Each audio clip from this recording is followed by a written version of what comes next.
Hi guy, misy zavatra tsy mampino a. De aty a Dubai manko a mamay be 46 degré.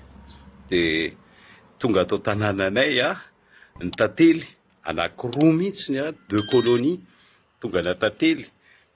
Zandriko no manampy ny tantsahany amin'ny tantely a. De ohatr'izao le tantely ato, ohatr'izao izy a. De incroyable, tena incroyable. De misy anankiray koa ambony ery fa manenjika kely le izy ato.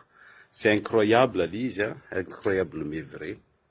Ary nefa ny aty amin'ny 46 degré.